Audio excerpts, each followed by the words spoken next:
Hello students, मैं सुनील आपका SST भी सुनील में स्वागत करता हूं। फिर से स्टार्ट हो रहा है क्या? ना, ठीक है। तो मैं एसएसटी भी सुनील में आप सभी का फिर से स्वागत करता हूं और making of a global world में आपके लिए टॉपिक लेकर के आया हूं आज फिर से। ये उसी का एक पार्ट है। किस प्रकार से भोजन ने भी वैश्वीकरण में अपनी महत्वपूर्ण भूमिका निभाई। स्पैगेटी, आलू और नूडल्स, इसमें मैं आप लोगों को बताना चाहता हूं कि किस प्रकार से नूडल्स ने अपनी पहुंच बनाई। ये चीन से चला और पश्चिम की ओर पहुंचा, ओके, यात्राओं के द्वारा। इसके बाद ये भी माना जाता है कि जो अरब यात्री थे, अरब यात्री, ओके, ये पांचवी शताब्दी में ये अपनी यात्राओं के द्वारा स्पैगेटी को सिसिली लेकर पहुंचते हैं। सिसिली, सॉरी, सिसिली लेकर के पहुंचते हैं। इटली का एक आइलैंड है जो कि मेडिटेरेनियन सी में पड़ता है, ये आप लोग को पता भी होगा, ओके। इसके अलावा ये भी माना जाता है, एक संभावना है कि ये अरब यात्री लेकर के वहां गए। लेकिन सबसे बड़ी बात है, मार्को पोलो ने अपनी किताब में भी इसका उल्लेख किया है कि ये स्पैगेटी यानी पास्ता, ओके, स्पैगेटी यानी कि पास्ता, ये इटली की ही देन है। तो एक विरोधाभास है कि अरब यात्री लेके गए कि इटली वाले लेकर के आए, ओके। तो उसके बाद स्पैगेटी, आलू और नूडल्स। इसके बाद बहुत सारी फसलें ऐसी थी या उत्पाद थे या कृषि उत्पाद थे, प्रोडक्शन, जो दूसरे देशों में भी फैले। जैसे आलू है, शकरकंद है, मिर्च है, टमाटर है, मक्का है। ये सब जो है हमारे भारत में आज से 500 वर्ष पहले लोगों को इस बारे में जानकारी नहीं थी कि ये क्या चीज होती है। लेकिन जब क्रिस्टोफर कोलंबस अमेरिका की खोज करते हैं, अपनी 4 यात्राओं को पूरी करते हैं, उसके बाद ये जो मैंने बताया नाम अभी, वो सब दुनिया भर में फैला। यानी कि क्रिस्टोफर कोलंबस के जाने से ही ये संभव हो पाया कि वे उत्पाद जो मैंने बताया अपने देश में भी आए, ओके। तो ये फसलें जो मैंने बताई, आलू, शकरकंद, मिर्च, टमाटर, ये सब जो है अमेरिकन इंडियन, जो कि अमेरिका के मूल निवासी है, उनके द्वारा ही ये हमारे देश में आया, ओके। उसके अलावा आपने ये जाना कि किस प्रकार से इन फसलों ने भी जोड़ने का काम किया पूरे विश्व को। इसके अलावा जैसे आलू की बात करें तो आलू ने यूरोप महाद्वीप के लोगों की जिंदगी ही बदल दी। सुनने में थोड़ा लगता है कि आलू नहीं, वाकई में तो जब आलू वहां पहुंचा तो लोगों का जीवन बदल गया, जिंदगी बदल गई, लोगों को एक ऐसा आहार मिला, है ना। लेकिन वहां के लोग इस पर कुछ ज्यादा ही डिपेंड हो गए। इसका सबसे बड़ा एग्जांपल है आयरलैंड। आयरलैंड आयरलैंड राजधानी डबलिन है, कैपिटल। तो यहाँ के लोग आलू पर इस कदर डिपेंड हो गए, निर्भर हो गए कि 1840 में जब वहां पर कोई बीमारी आई जिससे आलू की फसल चौपट हो गई, तो लोग भुखमरी के शिकार हो गए। लाखों लोग इस भूख से मारे गए, यानी कि आलू पर इतनी अधिक निर्भरता हो गई थी, इसलिए, ओके। तो ये रहा। तो आपने जाना कि किस प्रकार से इन कृषि उत्पादों ने भी अपनी पहुंच बनाई, पहुंचे, ओके। फिर है विजय, फिर बीमारी, फिर व्यापार। कैसे शुरू हुआ? यूरोप के लोग लगभग अब सब कुछ जान ही रहे थे। उसी क्रम में इन लोगों को यह मालूम चला कि मैक्सिको मैक्सिको और पेरू, ये दक्षिणी अमेरिका में है, ये मध्य अमेरिका में है। मैक्सिको सिटी और पेरू की राजधानी है, कैपिटल है लीमा। तो यहां पर ये मालूम चला कि यहां पर चांदी के बड़े भंडार हैं, चांदी के बड़े भंडार हैं।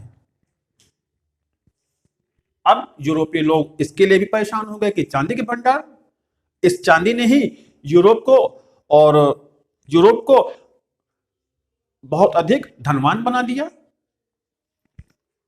चांदी ने। इसके अलावा एक आता है, नाम आता है, एक नाम आता है एक नाम आता है एल डोराडो। एल डोराडो एक किंवदंती वहां फैलाई गई कि एल डोराडो माने होता है सोने का, यानी कि एक व्यक्ति है जो सोने की रेत से नहाता है और वो तालाब में जाकर के नहाता है, तो वहां पर बड़ी मात्रा में सोने के भंडार हैं।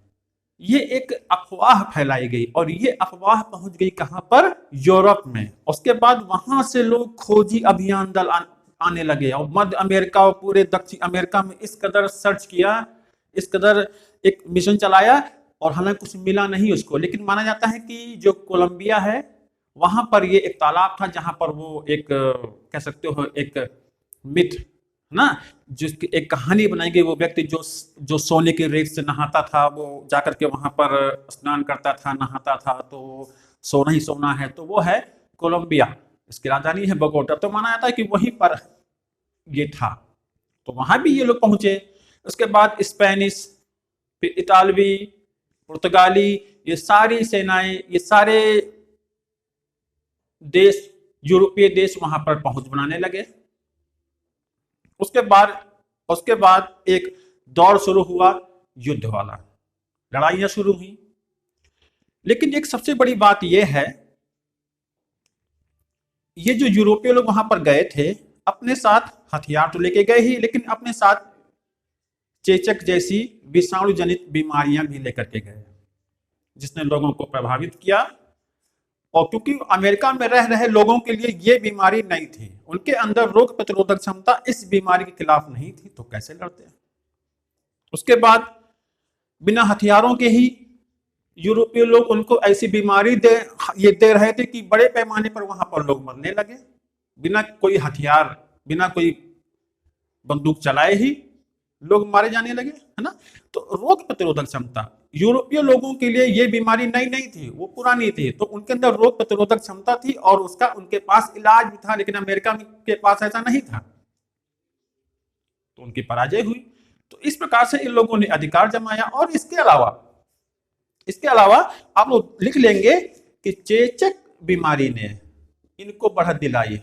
ओके, चेचक, ये हो गया। ओके, इसके अलावा यूरोप में अंधविश्वास चरम पर था, रोमन कैथोलिक चर्च लोगों पर अत्याचार कर रहा था, तो वहां के लोग, वहां पर गरीबी बहुत थी, धर्म से लोग उबे हुए थे, तो इसी से बचने के लिए लोग बड़े पैमाने पर पानी के जहाजों पर लद करके कहां पहुंच गए, अमेरिका में, एक नए ठिकाने में। अब लोगों ने दोबारा यूरोप जाने का मन ही नहीं बनाया, क्योंकि उनको वहां सब कुछ मिल रहा था। जब वो वहां पर पहुंचे अमेरिका की भूमि पर, तो उनको वही यूरोप एक छोटी सी जमीन दिख रही थी, उनको लगा कि ये है नई दुनिया। ओके, ये चीज हुई, तो आपने जाना। इसके अलावा भारत से अनुबंधित श्रमिकों का जाना, एग्रीमेंट के तहत बहुत सारे लोगों को भेजा गया। जैसे ये होते कौन हैं, जब यूरोपीय देशों ने अमेरिका में, अफ्रीका में अपने अपने उपनिवेश बना लिए, तो इसका परिणाम यह हुआ कि वहां पर मजदूरों को लाया जाए, वहां पर उनसे गन्ने की खेती कराई जाए, खदानों में खुदाई करवाई जाए, रेलवे लाइन वो बिछवाई जाए, सड़कों का निर्माण हो। तो इन कार्यों के लिए इनको मजदूरों की जरूरत पड़ी, यूरोपियन लोगों को। तो इसलिए बड़े पैमाने पर हमारे देश में भी मजदूरों की भर्ती शुरू हुई। इनकी भर्ती एजेंट लोग करते थे एग्रीमेंट के तहत, और उनसे वादा भी करते थे कि आपको हम जहां भी लेकर के जाएंगे वहां पर आपको सारी सुविधाएं मिलेंगी। एक झूठ, कैसे करके बस ये खाली वहां पहुंच जाए, इनको बस वहां पर इन्हीं के हाल पर छोड़ देना है, ये एक उनकी छिपी हुई बात थी। तो एग्रीमेंट के तहत जो है एग्रीमेंट के तहत उन लोगों को ले जाया जाने लगा। अनुबंध के तहत, अनुबंध के तहत ले जाया जाने लगा। बड़ी दिक्कतें सामने आई, बिना बताए उनको पानी के जहाजों पर लाद दिया गया और ले जाया गया। जो नहीं जाना चाह रहे थे उनका अपहरण करके उनको जबरन ले जाया गया। अमेरिका में, फिजी में, त्रिनिदाद टोबैगो में, गुयाना में, सूरीनाम में, मॉरिशस में, यहां पर इनको ले जाया गया। ओके, जो मैंने नाम बताए हैं बताते हैं इसको। तो इनसे वादा किया गया कि आप लोग चलो और एग्रीमेंट के तहत आपको सारी सुविधाएं मिलेंगी और अच्छा पैसा होगा, क्योंकि भारत में भी उस समय व्यापार चौपट हो चुका था। खेती पर लगान इतना ज्यादा था कि लोग अदा ही नहीं कर पाते थे। स्थायी बंदोबस्त, रैयत वाली व्यवस्था, महाल वाली व्यवस्था ने लोगों की कमर तोड़ दी थी, तो गरीबी का आलम बहुत था। तो इस मजबूरी में भी लोगों ने उस अनुबंध के तहत जाना मंजूर कर लिया। इसके बाद इन लोगों को पानी के जहाजों में लाद करके ले जाया गया 5 साल के अनुबंध पे, और कहा गया कि 5 साल का कॉन्ट्रैक्ट होगा, उसके बाद जब ये कॉन्ट्रैक्ट पूरा होगा तो आप तुम वापस आ सकते हो। लेकिन बहुत से लोग गए, दोबारा वापस आए, लेकिन उनको भी भारत रास नहीं आया, फिर वो वहीं के वहीं ही रह गए। कौन कौन से देशों में गए वो लोग, मैं यहां पर लिखे देता हूं।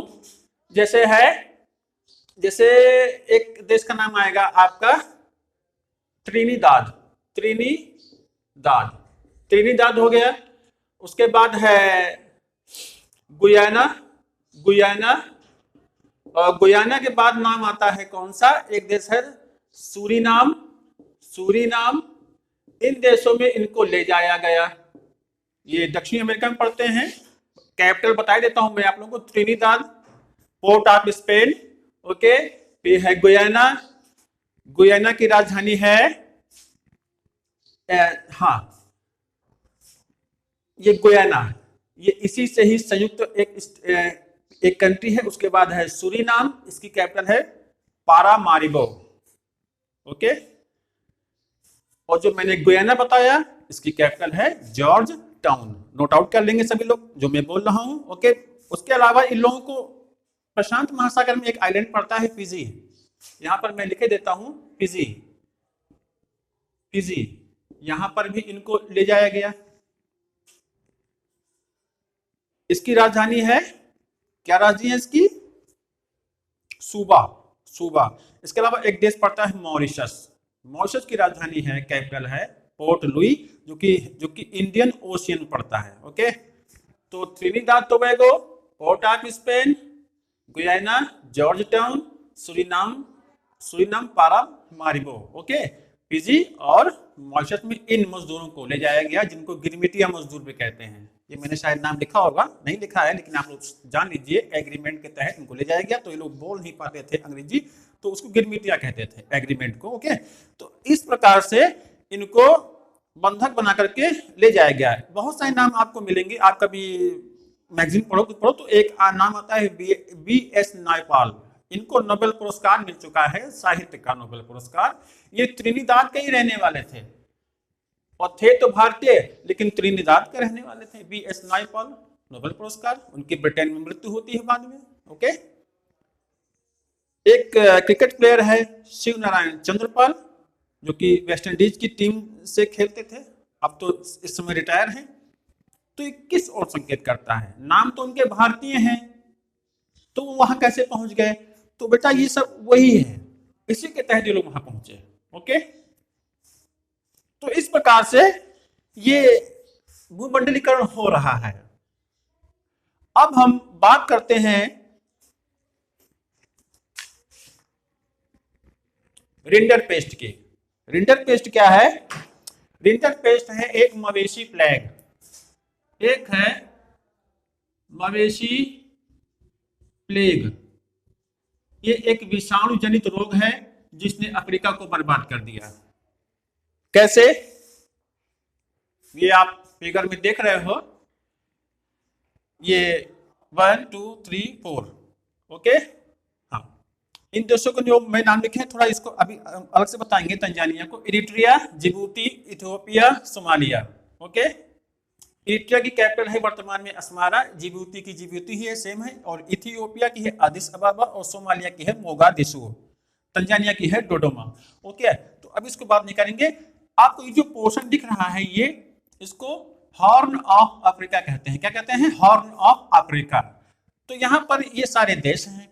इरिट्रिया, इटली के सैनिक, ये यहाँ पर इस भाग में पड़ता है भूमध्य सागर, और इधर पड़ता है इटली, यूरोप में।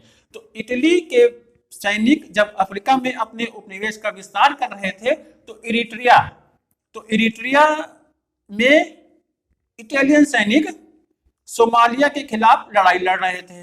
अब उनके खाना, उनके आहार की पूर्ति के लिए एशिया महाद्वीप इस पार्ट में पड़ता है, वहां से मवेशियों को लाया गया उनके आहार के लिए, नॉनवेज के लिए।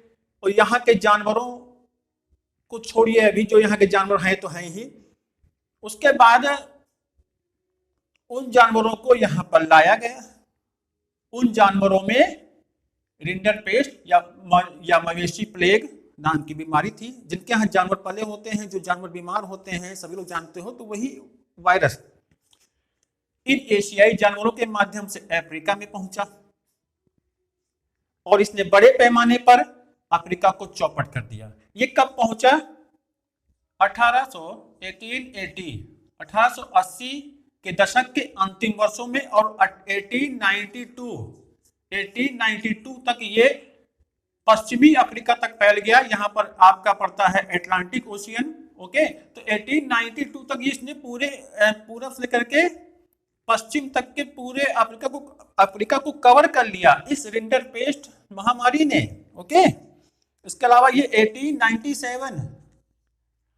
1897 में ये पूरे साउथ अफ्रीका तक पहुंच जाता है, केप तक। पूरा अफ्रीका इस रिंडरपेस्ट बीमारी से परेशान, क्योंकि यहाँ के लोग मवेशी पालते थे और खेती करते थे। यही इनका पेशा था बेटा। ओके, यही इनका पेशा था, मवेशी पालना और खेती करना। ये वेतन पर काम नहीं करते थे, इनकी अपनी दुनिया थी। पैसा क्या है कोई मतलब नहीं, बस मेरा ये काम है। ओके, तो इरिट्रिया में इटली सैनिकों के द्वारा लाए गए एशियाई जानवरों से रिंडरपेस्ट महामारी फैली।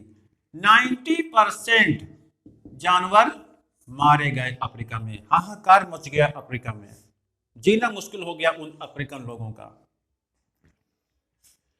तो कह सकते हो इसमें ईश्वर इनका साथ दे रहा है। किसका? इटली के लोगों का। थोड़ा चलते हैं पीछे।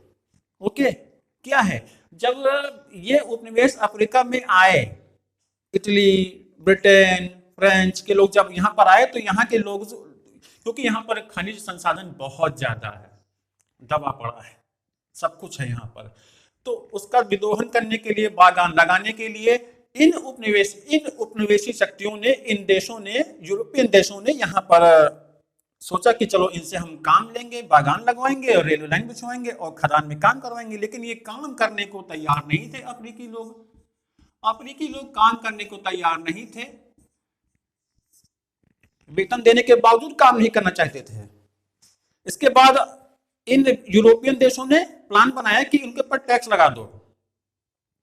जब भारी भरकम टैक्स लगेगा तब तो काम करेंगे, और टैक्स तभी अदा माना जाएगा जब करदाता उनकी खदानों में काम करेगा। तभी बात नहीं बनी। उसके बाद उत्तराधिकार का नियम बनाया गया कि पिता की मृत्यु के बाद संपत्ति किसको मिलेगी। तो नियम बना दिया गया कि उत्तराधिकार में अब पिता की मृत्यु के बाद संपत्ति केवल एक सदस्य को ही मिलेगी। यानी कि अगर 5 भाई हैं तो 5 में से केवल एक को ही मिलेगी, तो यानी कि 4 लोग बेकार। इसी प्रकार से इन देशों ने, यूरोपियन देशों ने प्लान बनाया कि कैसे करके इनके अंदर बेरोजगारी लेके आओ, इनको परेशान कर दो।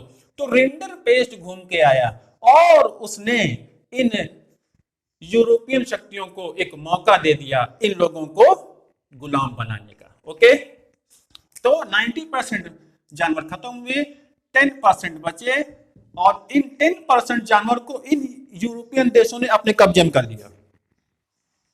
देख लीजिए ये हुआ। अब जब ये 10% जानवर 10% का मुद्दा है ये, जिसने अफ्रीका को इनके हाथों में सौंप दिया, यूरोपियन लोगों के। 10% जानवर इन यूरोपियन शक्तियों ने, जो मेरे नाम बताए थे, फ्रांस, इटली, ब्रिटेन, इन लोगों ने अपने कब्जे में कर लिए। अब मवेशी इनके कब्जे में, अब काम करें तो कैसे करें, अकाल भी पड़ते रहते थे, तो दिक्कतें सामने आई, तो जाकर के इन लोगों को झुकना पड़ा। इस प्रकार से ये अफ्रीकी लोग इनके अधीन हो गए। तो 10% का मुद्दा आप नहीं भूलेंगे, 10% जानवर इनके कब्जे में चले गए और इनके सामने बेरोजगारी आ गई, तो इनको मजबूरी में काम करना पड़ा। इसके बाद इनको अफ्रीकन लोगों को कैरेबियाई द्वीप में, अमेरिका भेजा गया, जहां पर दास प्रथा बाद में फैली। अन्य देशों पर भी इनको भेजा गया, जहां जहां इन यूरोपियन देशों के उपनिवेश थे, जहां पर इनकी कॉलोनी थी, कॉलोनी। ओके, तो फिर हॉर्न ऑफ अफ्रीका में थोड़ा आप जानकारी ले लो। रिंडरपेस्ट आई थिंक आप लोगों को कंफर्म हो गया होगा, समझ में आ गया होगा। ओके, 80 के दशक के अंतिम वर्षों में 92 तक इसने पूरे कवर कर लिया अफ्रीका को, और 97 में पूरे केप तक अफ्रीका में रिंडरपेस्ट महामारी फैली। 90% मर गए जानवर, और 10% कब्जे में करने से ये लोग भी, अफ्रीकी लोग, उनके अधीन हो गए। Horn of Africa, horn of Africa, सभी लोग हॉर्न ऑफ अफ्रीका इस भूभाग को कहते हैं जहां पर ये 4 देश हैं। हॉर्न ऑफ अफ्रीका में बहुत इंपॉर्टेंट है, आप लोग नोट आउट कर लेंगे मैप बना करके। इथियोपिया आता है, इरिट्रिया आता है, जिबूती आता है, सोमालिया आता है, तंजानिया नहीं आता है। इसको मैंने इसलिए मेंशन कर रखा है क्योंकि यहाँ पर भी बड़े पैमाने पर लोग जो है मारे गए थे।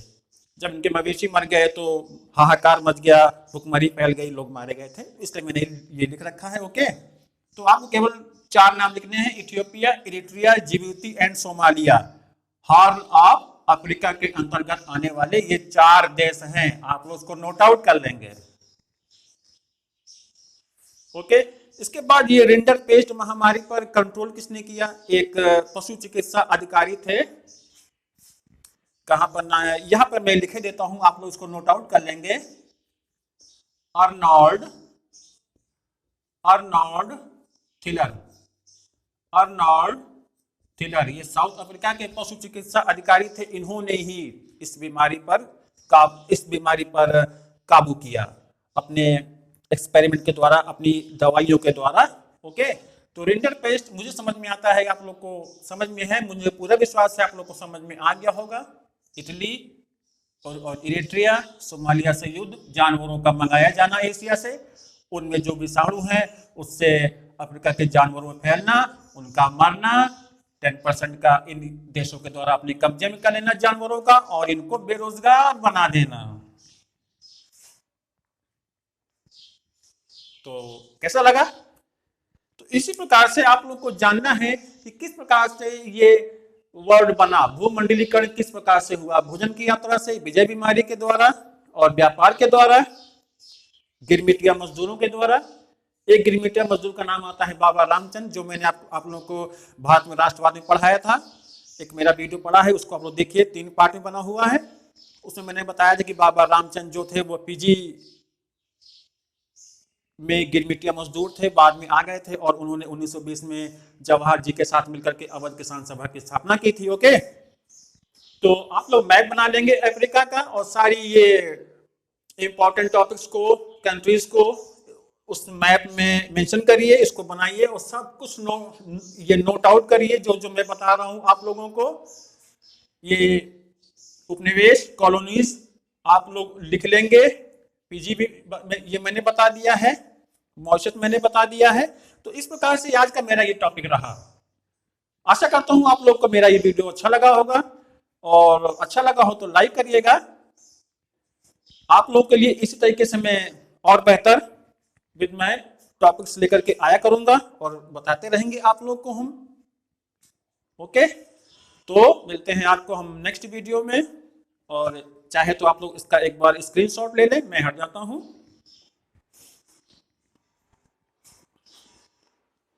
सभी बच्चे ले लेंगे जो कमियां हो, और जो कमियां हैं आप लोग लिख ही रहे हो, लगता है कि ये मिस्टेक है कहीं पर तो आप लोग मुझे कमेंट बॉक्स में जरूर बताइए ताकि सुधार किया जा सके। हम लोग एक दूसरे से ही सीखते हैं। तो मिलते हैं आपको नेक्स्ट वीडियो में। Thank you.